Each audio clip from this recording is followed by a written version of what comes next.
જય શ્રી કૃષ્ણ મિત્રો.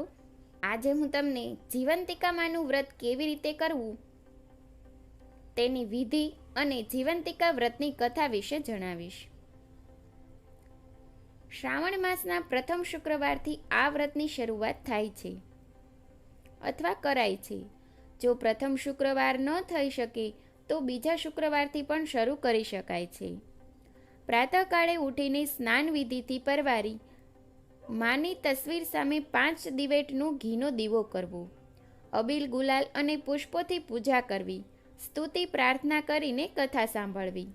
આ વ્રત કરનાર સ્ત્રીએ પીળા વસ્ત્રો, પીળા અલંકારો કે પીળા રંગની વસ્તુઓનો ત્યાગ કરવો અને લાલ વસ્ત્રો પહેરવા. પીળા મંડપ નીચે સૂવું નહીં. કથા પૂરી થયા પછી 5 દિવેટોના દીવાથી આરતી ઉતારવી, ખાંડના શીરાનો કે સાકરનો પ્રસાદ વહેંચવો અને પોતાના સંતાનની રક્ષા માટે માતાજીને પ્રાર્થના કરવી. વ્રતના દિવસે એકટાણું કરવું, જૂઠું ન બોલવું, કોઈની નિંદા ન કરવી, આખો દિવસ માના જાપ જાપવા. જીવંતિકાનું વ્રત કરનાર સંતાન પર માની અમી દ્રષ્ટિ રહે છે અને તેઓ દીર્ઘાયુષી થાય છે. હવે આપણે જીવંતિકામાંની વ્રત કથા કરીશું. પ્રાચીન કાળમાં શીલભદ્રા નગરીમાં સુશીલકુમાર નામે એક રાજા રાજ કરતો હતો.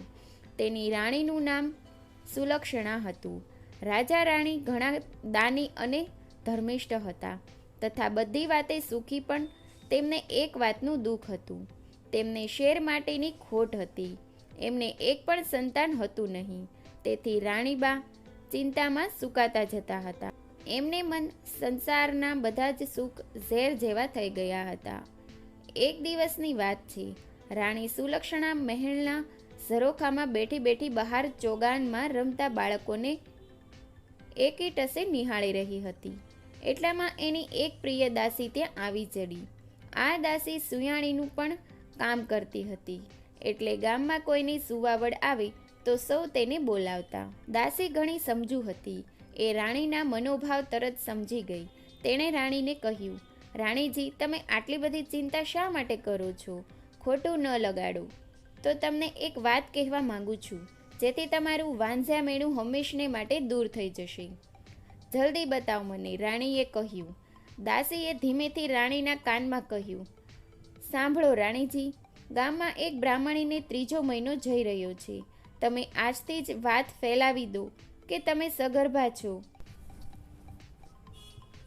જય શ્રી કૃષ્ણ મિત્રો. આજે હું તમને જીવંતિકામાંનું વ્રત કેવી રીતે કરવું તેની વિધિ અને જીવંતિકા વ્રતની કથા વિશે જણાવીશ. શ્રાવણ માસના પ્રથમ શુક્રવારથી આ વ્રતની શરૂઆત થાય છે અથવા કરાય છે. જો પ્રથમ શુક્રવાર ન થઈ શકે તો બીજા શુક્રવારથી પણ શરૂ કરી શકાય છે. પ્રાતઃકાળે ઉઠીને સ્નાન વિધિથી પરવારી માની તસવીર સામે 5 દિવેટનો ઘીનો દીવો કરવો, અબીલ ગુલાલ અને પુષ્પોથી પૂજા કરવી, સ્તુતિ પ્રાર્થના કરીને કથા સાંભળવી.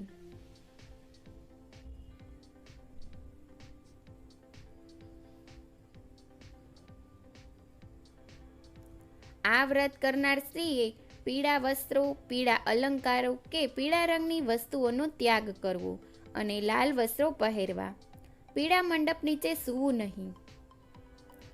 કથા પૂરી થયા પછી 5 દિવેટોના દીવાથી આરતી ઉતારવી, ખાંડના શીરાનો કે સાકરનો પ્રસાદ વહેંચવો અને પોતાના સંતાનની રક્ષા માટે માતાજીને પ્રાર્થના કરવી.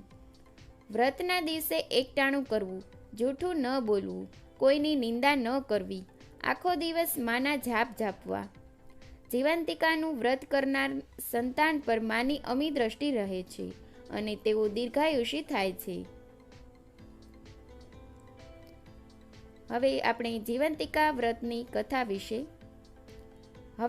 જીવંતિકામાંની વ્રત કથા કરીશું. પ્રાચીન કાળમાં શીલભદ્રા નગરીમાં સુશીલકુમાર નામે એક રાજા રાજ કરતો હતો. તેની રાણીનું નામ સુલક્ષણા હતું.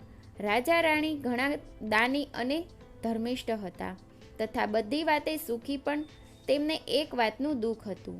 તેમને શેર માટેની ખોટ હતી. એમને એક પણ સંતાન હતું નહીં. તેથી રાણીબા ચિંતામાં સુકાતા જતા હતા.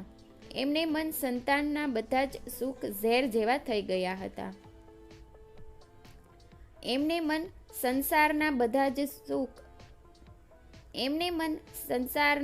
જ સુખ ઝેર જેવા થઈ ગયા હતા. એક દિવસની વાત છે.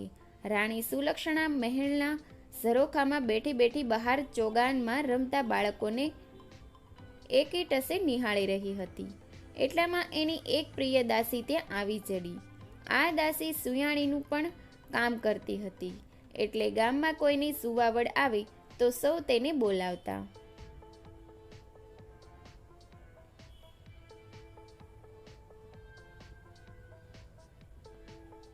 દાસી ઘણી સમજુ હતી. એ રાણીના મનોભાવ તરત સમજી ગઈ. તેણે રાણીને કહ્યું, રાણીજી, તમે આટલી બધી ચિંતા શા માટે કરો છો? ખોટું ન લગાડો.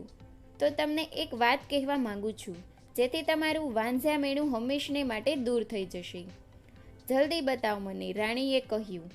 દાસીએ ધીમેથી રાણીના કાનમાં કહ્યું, સાંભળો રાણીજી, ગામમાં એક બ્રાહ્મણીને 3જો મહિનો જઈ રહ્યો છે. તમે આજથી જ વાત ફેલાવી દો કે તમે સગર્ભા છો અને માં બનવાના છો. બસ, ત્યારબાદનું બધું કામ હું સંભાળી લઈશ.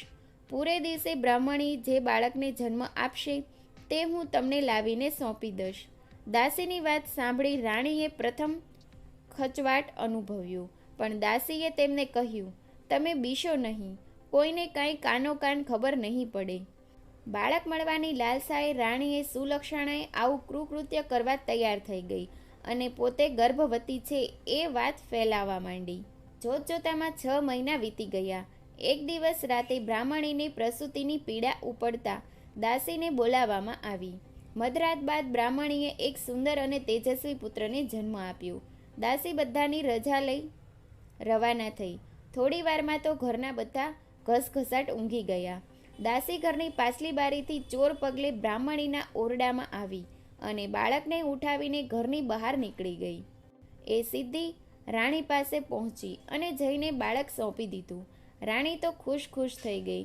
ત્યારબાદ તરત જ મહેલમાં સમાચાર ફેલાવી દેવામાં આવ્યા કે રાણીએ એક સુંદર પુત્રને જન્મ આપ્યો છે.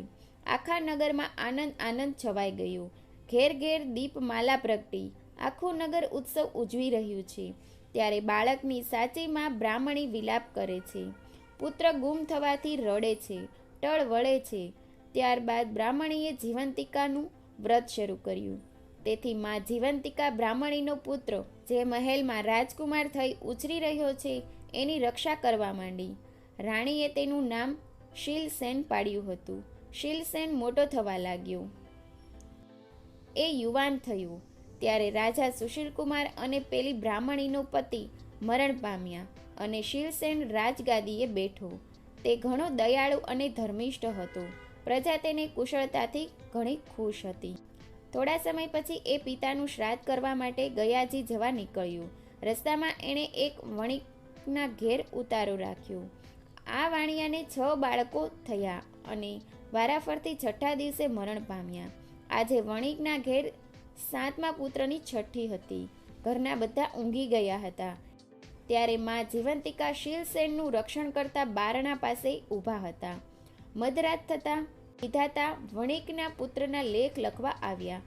એટલે જીવંતિકા માતાએ આડું ત્રિશૂળ ધર્યું અને કહ્યું, દેવી વિધાતા, તમે અહીં કેમ આવ્યા? વાણિયાના દીકરાની આજે છઠ્ઠી છે, એટલે તેના લેખ લખવા આવી છું.